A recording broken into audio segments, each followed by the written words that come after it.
윤석열 대통령이 취임 후 사실상 첫 개각을 단행했습니다. 특히 대통령실 비서관 5명을 각 부처 차관으로 전진 배치한 게 눈에 띄는데요. 이번 개각 어떻게 평가하십니까? 개각의 컨셉트를 보니까 딱 두 가지인 거예요. 일단은 청문회는 최대한 피하자. 그러니까 장관 인사는 거의 없고요. 딱 한 명인데 통일부지 않습니까?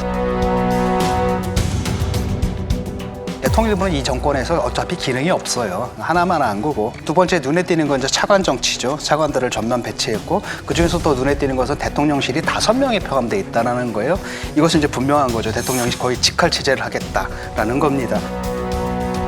그 대통령의 생각은 아마 이런 것 같아요. 지금 우리가 집권을 하긴 했지만 아직도 요소에는 그 전 정권 사람들이 많이 있다. 그다음에 그들이 저항하고 있다. 그러니까 차관을 보내가지고 직접 내가 휘어잡겠다 이런 생각을 갖고 계신 것 같아요. 제가 한 20년을 정부 인사를 이렇게 옆에서 봤지만, 그러니까 장관 인사의 영원한 1순위는 누구냐면 차관이고요. 차관 인사의 영원한 1순위는 대통령실 비서관이에요. 그건 뭐 그렇게 유난스러운 얘기가 아니에요. 근데 이번에 그게 5명이면 좀 많은가? 뭐 이런 느낌이 들지만 어쨌든 그 범위 안에서 이루어진 일입니다. 그리고 그게 뭐 장관을 허수아비로 만든다? 저는 그렇게 생각 안 해요. 장관은 인사권을 가지기 때문에 항상 장관한테 그 공무원들이 충성하게 돼 있어요. 근데 예전에도 왕차관 뭐 이런 얘기를 들은 사람들이 있죠. 그런 경우는 개인의 문제입니다. 그러니까 장관이 남달리 존재감이 없고 차관이 남달리 그 대통령실을 업고 뭔가 호가호위를 하는 그런 느낌이 있었던 분들. 그러니까 이거는 개인의 문제지, 우리가 보통 대통령실에서 일하던 비서관을 부처에다가 보낼 때는 대통령실과의 원활한 의사소통, 이것을 가지고 장관을 잘 보좌하라는 뜻이죠. 그거 뭐 하나도 유난스러운 거 아닙니다. 우리나라와 같은 저 대통령 중심제, 더군다나 지금처럼 뭐 정말 날이 살아있는 지금 2년 차 이럴 때에는 공직사회가 바짝 긴장을 합니다. 네. 솔직히 지금은 계급이 높고 낮고를 떠나서 그것보다는 최고 권력자와의 거리, 친소관계가 더 중요하거든요. 인사 발표 전날 그 5명만 따로 모아가지고 식사를 하면서 카르텔 말씀도 하시고 오달 주시고 심지어는 앞으로는 차관들로부터 직접 현안보고를 받겠다라는 말씀을 하셨다는 보도가 있었어요. 네. 그걸 보고 저는 야, 이거 큰일 났다. 야, 이거 장관들 완전히 허수아비가 되겠구나. 이 사람들한테 완장 채워준 겁니다. 공직사회 되게 민감해요. 네. 아니 이렇게 분위기 다 잡아주고 앞으로 이 사람부터 직접 직보 받겠다라고 하는 건 이 사람한테 중요한 거 다 보고해. 그리고 이 사람한테 잘 보이면 인사에 득볼 거야. 나는 그걸 가르쳐 주는 거예요. 그리고 우리 대통령께서는 대선 기간 중에 책임 총리, 책임 장관제를 구현하겠다라는 공약을 제시하셨어요. 그건 뭐 민주주의 원리에 너무나 맞는 거죠. 부처가 제대로 역할을 못하면은 그 부처의 수장인 장관을 통해서 문책을 하고 책임을 묻겠다는 취지입니다. 예를 들어 이상민 장관, 이태원 참사에 대한 책임이 얼마나 있거나 말거나 간에 어쨌든 지금 탄핵 소추가 돼가지고 한 4달 이상 지금 직무가 정지가 돼서 식물 상태입니다. 교육부 장관, 이주호 장관, 킬러 문항 때문에 문제가 돼서 그 담당 국장이 경질이 되고 교육과정평가원장이 경질이 됐어요. 그거 장관이 경질돼야 될 일 아닌가요? 그리고 이번에 대통령실에서 내려간 차관들 보면 국토부 1, 2차관 다 내려갔는데 1차관 주택정책, 부동산 정책 한 번도 근처에 가본 적 없는 사람입니다.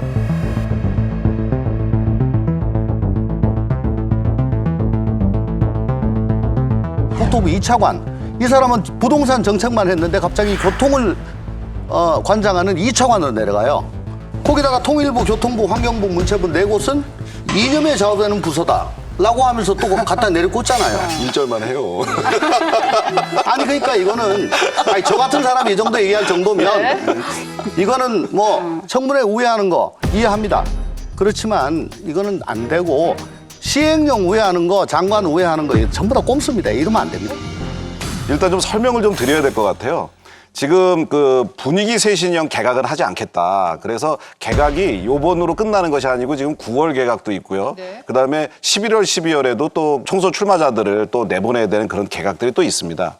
그리고 이제 요번에 차관들 5명 한 것은 청와대의 전진 배치다, 뭐 직할 체제다, 구축이다, 뭐 이런 식으로 볼 수도 있겠습니다만 차관한테 대통령께서 직접 보고를 듣겠다 하는 것은 장관이 부처에서 담당하는 업무가 있고 차관이 담당하는 업무가 있습니다. 장관들은 굵직굵직한 거, 차관들은 좀 더 세밀한 업무들 하고 있는데 그런 것들에 대해서 좀 더 열심히 일하겠다, 좀 더 열심히 얘기를 듣겠다 이런 취지로 좀 이해를 해주셨으면 좋겠고요. 지금 일단 평가를 박하게 해주셨습니다만 이분들이 가서 어떻게 일하시는지를 보고 한 3개월쯤 뒤에 정말 잘 열심히 일하는지 정말 잘 작동이 되는지 아니면은 정말 청와대에서 확 다 장악해갖고 장관들 종이호랑이 만드는 거지 한번 봐주셨으면 좋겠습니다. 예상 밖의 인사도 있었는데요. 장미란 차관 상상하지 못했지만 좀 신선한 인사였다.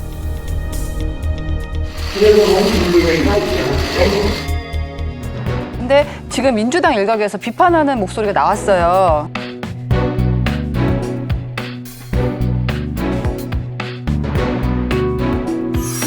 장미란 신임 문화체육관광부 2차관에 대해 야권 극렬 지지자들이 퍼부은 인신공격은 한마디로 수준 이하입니다.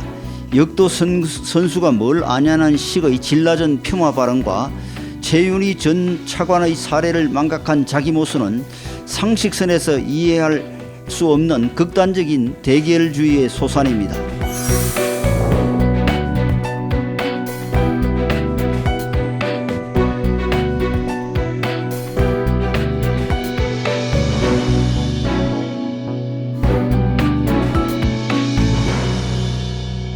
정말 흠 잡으려고 그냥 어떻게 토달라고 찾다가 뭐 그렇게 뭐 너는 왜 그때 가만히 있었냐 뭐 이렇게 뭐 그런 걸 트집하는 것 같은데 그래서 저도 찾아봤어요.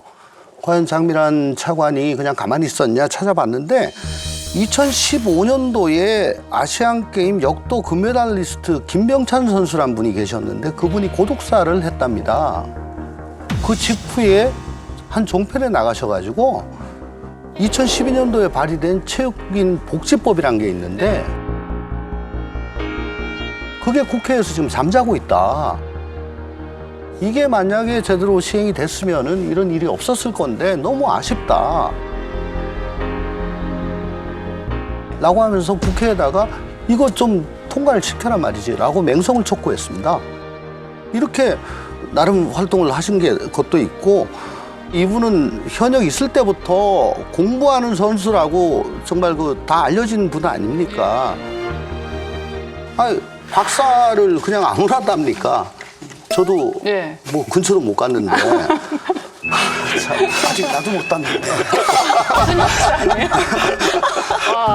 예, 근데 저 장미란 그 선수를 예전에 선수 시절에 사석에서 만난 적이 있었는데 정말 태도가 좋다고 해야 될까요? 정말 나서지 않는 성격이고 저는 좀 이게 황당했었어요. 전문성을 지적을 했잖아요. 아이고, 근데 이분이 정말 공부를 많이 하신 분인데다가 나무랄 데가 없는 분인데 내가 놀랬던 건 뭐냐면 뭘 했다를 가지고 비난하는 게 아니라 뭘 안 했다를 했다. 가지고 비난하는 걸 이건 또 뭐지? 아니, 했다니까요.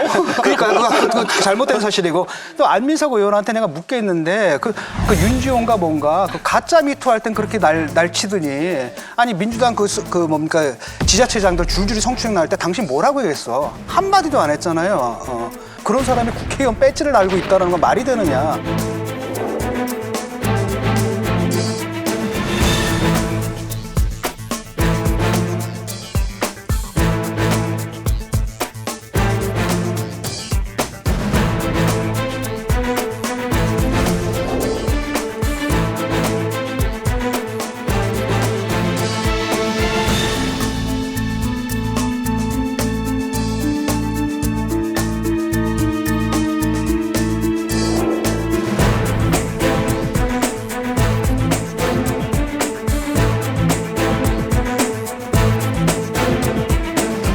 제 옛날에 그 태릉 선수촌 그 구내식당에서 밥을 먹은 적이 있어요. 이거 공적인 일로.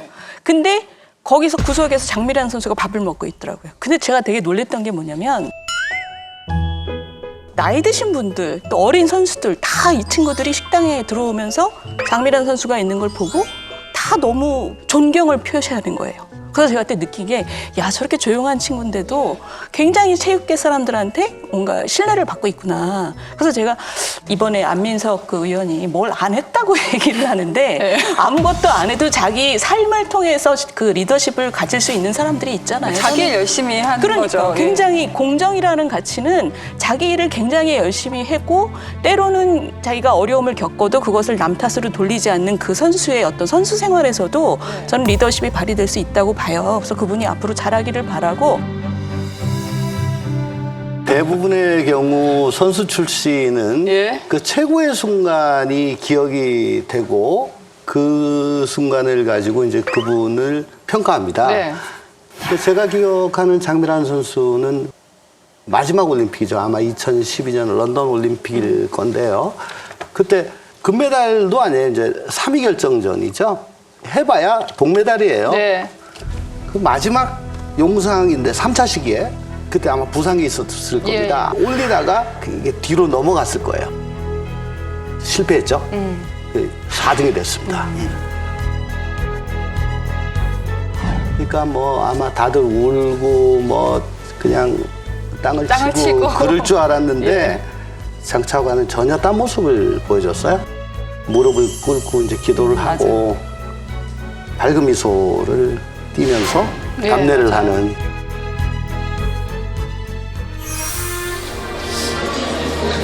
저희들도 좀 미안하지만 그렇지 얘기를 안 들어볼 수가 없어서 어떠신지. 그냥 그래도 운동할 수 있어서 올림픽 준비를 할 수 있어서 너무 행복했고요. 가장 제가 좀 죄송스럽고 아쉬운 거는 베이징 때만큼의 또 그런 너무 한참 못 미치는 그런 기록을 보여드려서 저를 응원해주시고 또 역도를 사랑해주실 분들이 실망하셨을까봐 좀 그게 많이 염려는 되는데 그래도 제가 할 수 있는 한에 최선을 다했기 때문에 신나서 너무 좋습니다. 그 모습이 참 기억이 나요. 그리고 몇 년 후에 있다가 3등 했던 그 선수가 도핑 테스트에 걸려가지고 박탈이 되고 우리 장 차관이 동메달로 그렇게 됐죠. 예. 이렇게 정말 마지막 기회인데 거기서 실패를 하고서도 그 희망을 주는 그런 모습. 그게 프로페셔널인 것 그럼요. 같아요. 거기다가 또 은퇴 전에 장미란 재단인가를 만들어서 또 일찌감치부터 그 장학금 주고 체육 꿈나무를 양성하기도 했지 않습니까? 예, 예. 많은 공헌을 했던 분이라고 저는 생각을 합니다. 제가 여기서 잠깐 묻어가야 되겠습니다.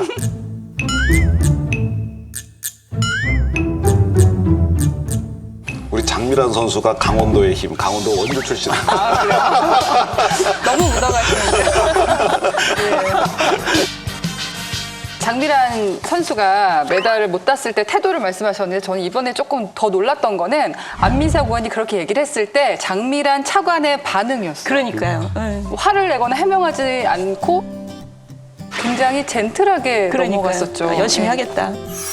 네, 뭐 염려해 주셔서 저는 그 소식 접하고 아 내가 더 열심히 해야 되겠다 염려해 주실 만큼 그 이상으로 부응해야겠다라는 생각을 했습니다. 감사합니다. 그러니까 저 훨씬 더 어른스러웠죠. 맞아요. 안민석 의원이 뭐 연배도 더 위고 또 공직 경험도 더 훨씬 많은데 우리 저 장미란 선수가 염려해 주신 이상으로 부응해야겠다고 생각했다. 이 워딩이요 너무 어른스럽고 너무 믿음직스러운 거예요. 금메달 딸 때 그때 그 모습 그대로 우리 국민들한테 좋은 문화관광 체육 정책으로 보답해 주지 않을까 생각이 들고 다음번에 영입하겠네. 저 한 말씀 더 드리면 안민석 의원이 좀 배우세요.